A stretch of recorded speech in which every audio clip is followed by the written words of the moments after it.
dad was always so weird for visitors. Yeah, he was.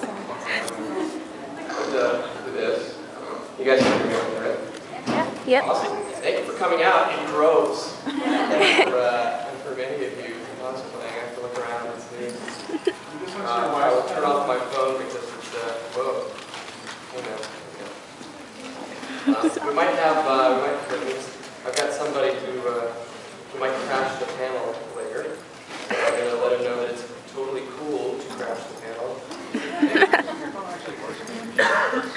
It was funny, my phone didn't work at all downstairs. It was like tweeting about how the saddest thing about this panel so far has been not being able to get an EKG reading of my heart when John Barrowman hugged me.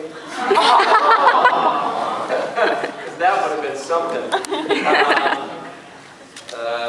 But yeah, as soon as I came up here into this room, that's okay. I think we're just gonna, you're lovely, but yes, enjoy.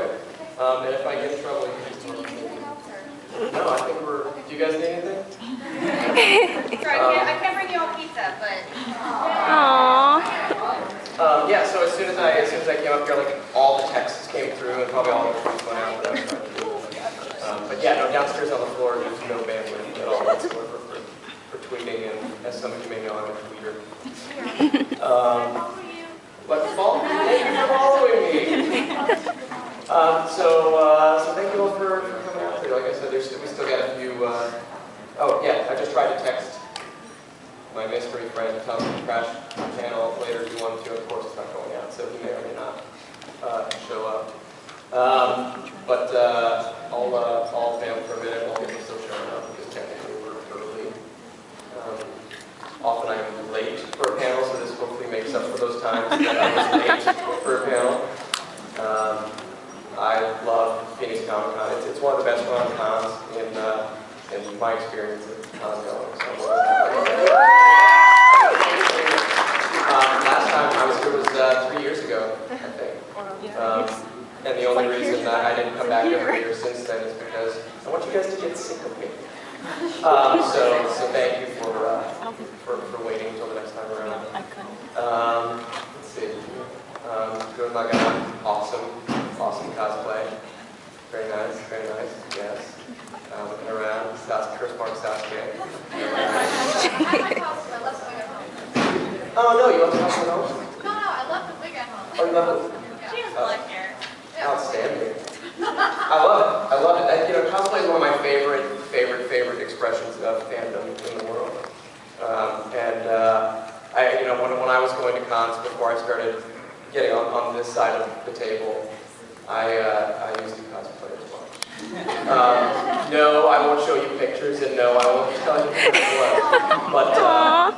But there was and then the one time I cosplayed since I started voice acting was a total disaster. So I don't know that I would necessarily do it again, but it is one of my favorite things. I love coming to shows and seeing people cosplay not only characters that I play, but characters that I love. Also, that's just as fun for me. And I will usually bug them to get a picture taken. Hey, do you mind if I? So thank you for that. Yeah, no, this is a good show. What I'll probably do is the gentleman was just raising his hand. What I'll do is I will mostly leave this, because I'm not as smart or funny as Will Wheaton, I'm just going to leave most of this open to questions. Because I want you guys to be able to ask the kind of questions that you want to get the answers to, and make sure you get out here going, I went to the panel wanting to find out this, and I found out exactly that. And then all that other weird stuff that Yuri talked about, which is exactly what's going to happen. You'll ask me a question, and I'll answer, and then I'll go on for 5 minutes on something else that probably has nothing to do with the question. But I found the best way to run these sorts of things. Let's see. What have I been? Well, you have your hand up. We'll normally keep those questions till later, but you go right ahead. A little bird told me that you wanted to be the first American Doctor Who. That is correct. Wow, who's that little bird? The internet. I say that whenever possible. That would be a great dream of mine. I've been a Doctor Who fan from way back. When I was going to cons myself, before getting into the business of acting, I used to go to Star Trek conventions, Doctor Who conventions.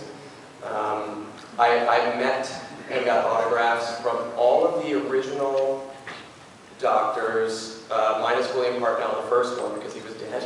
That was hard. But Patrick Troughton and John Pertwee and Tom Baker, who is my personal doctor. And then Davison and Colin Baker and Sylvester McCoy. All the way through Sylvester McCoy, and then sort of I fell out, and Doctor Who sort of fell out for many years. And now it's back with a vengeance, thankfully. Yeah, that would be, I would love that. I don't know if it's fair to cast an American in that role. I know that when they were talking about doing, like, a big budget Hollywood Doctor Who movie, which is the worst idea in the world, they were talking about Johnny Depp being the Doctor. And I'm like, what? It was like you were in my brain right now. That's my brain said.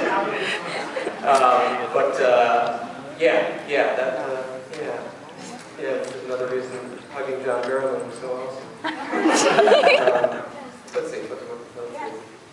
Got a couple more minutes. Who's your favorite new Doctor? What? Who's your favorite new Doctor? Who's my favorite new Doctor? It's funny. I was a big Tennant fan. Like, Tennant was so glorious to me that when they were headed into regeneration, and it was like, all right, this Matt Smith guy, there's no way he's going to be able to, and like by the end of the first episode, I was like, oh, Matt Smith. So it's tough, but I'm also a big fan of Eccleston when they came back around. I mean, he had a radically different sort of take on it, which I appreciated. This is a guy who was a soldier. I mean, we've never really had that kind of doctor before, and he had a very different attitude, and that was very cool. But David Tennant's so hot. It's hard not to love him and his hair. Guys with Scotch accents, I don't know what it is. Yeah, why don't we get started? I'll talk for just a couple of. See, I said nice things about myself. And actually, I was. If I hadn't been rushing this morning, it would have been a bow tie, but it was a tie instead. I was rushing out the door, and I usually still mess up with the bow tie because I won't wear just a clip-on or whatever. So it usually takes me several tries before I get it right next time. But as far as, I'll just talk about a couple things that are happening right now and that I'm working on, and then we'll get right to questions so that we can talk about the stuff that you want to hear. The web series that I produce and am in, along with some other actors that you know, one being my wife Tara Platt, two being Travis Willingham, who's another voice actor you may know from a lot of stuff, and D. Bradley Baker and others. Shelf Life is our season finale for season 4 is on Tuesday. So that'll be the end of season 4. I'm super proud of this season. We did an Indiegogo campaign to raise some money so that we could really up the quality of the show, and it's been fantastic. And I know I'm biased, but if you haven't watched the show yet, I think you should. It's called Shelf Life. It's about 4 action figures on a young boy's shelf. It is extremely not safe for work. It's sort of like Toy Story, but dirty. I don't know. It's what we always sort of wanted Toy Story to be. But it's live action, and we play the action figures in costumes on a giant shelf set. And for the first 3 seasons, we stayed mostly on the shelf because that's all we could afford to do.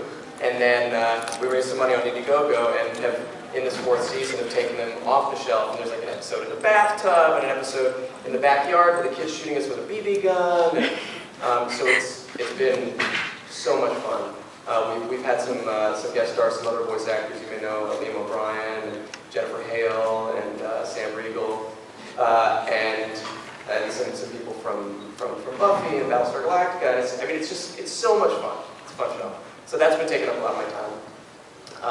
I've been working on a lot of video games, mocap and voice, Saints Row stuff, and some other stuff that I'm not allowed to talk about yet.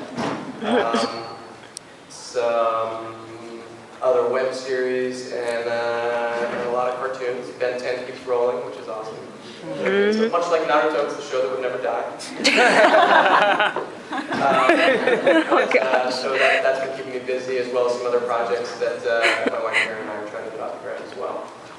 But we love taking time out to go to cons, because that's sort of our excuse to get away and have fun. So thank you guys for having both of us this weekend. So I think we're fair to start in earnest. And yes, well, I'll start here and then we'll go back around and find the steps. Yes, my lady. Well, real quick, I wanted to give you something that I made for you. Please. Yes, this is one of my favorite Is it a characters bomb? that you do. How did you make this? It's wood burning. It's wood burning.